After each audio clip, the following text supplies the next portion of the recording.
राज्यात 29 महापालिकांच्या निवडणुकांचं बिगुल अखेर वाजलं। 15 जानेवारीला मतदान तर 16 तारखेला मतमोजणी। राज्यभरात आचारसंहिता लागू।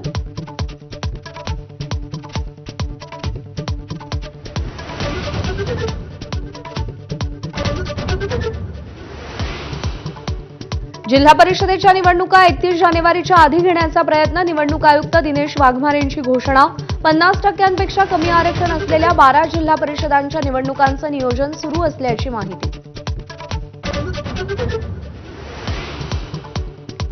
येत्या 2 दिवसात ठाकरे बंधू युतीची घोषणा करणार। एबीपी माझाला खात्रीलायक सूत्रांची माहिती।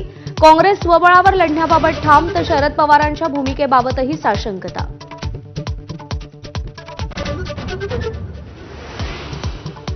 प्रदेशाध्यक्ष हर्षवर्धन सपकाळ आज महापालिका क्षेत्रातील काँग्रेस जिल्हाध्यक्षांची बैठक घेणार तर प्रचारासाठी राहुल आणि प्रियंका गांधींना मुंबईत येण्याची विनंती करणार असल्याची गायकवाड यांची माहिती।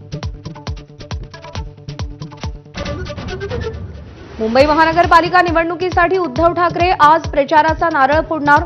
उद्धव ठाकरे ठाकरे सेनेच्या पदाधिकारी आणि कार्यकर्त्यांच्या मेळाव्याला संबोधित करणार। जागा वाटपासंदर्भात मुंबईत आज भाजप कार्यालयात शिवसेना आणि भाजपच्या नेत्यांची बैठक। भाजप 150 तर सेना 100 जागांवरती दावा करणार असल्याची सूत्रांची माहिती। उदय सामंत, अमित साटम उपस्थित राहणार। मीडिया कंपनीचे भागीदार दिग्विजय पाटलांना आज पुन्हा चौकशीला बोलवलं। काल पुण्यातील पार्थ पवार जमीन घोटाळा प्रकरणात दुय्यम निबंधक रवींद्र तारूंचीही कसून चौकशी।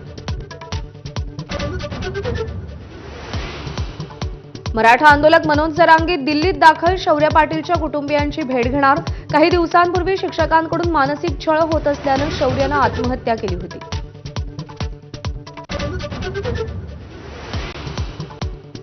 गुजरातमधील वंतारामधून माधुरी हत्तीण नांदडी मठात परतण्याची शक्यता वाढली।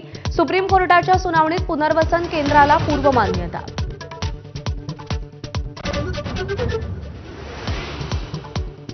पंतप्रधान नरेंद्र मोदींच्या जॉर्डन दौऱ्याचा आजचा दुसरा दिवस। पंतप्रधान मोदी आणि शाह अब्दुल्ला हे द्वितीय इब्न अल हुसैन भारत जॉर्डन बिझनेस फोरमला संबोधित करणार।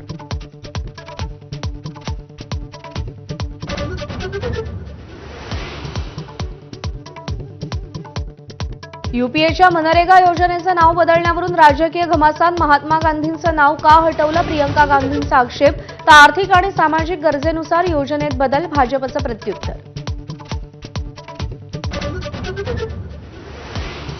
दिल्लीच्या प्रदूषणात मोठी वाढ। नर्सरी ते 5वी पर्यंतच्या शाळा ऑनलाईन घेण्याचे सरकारचे आदेश।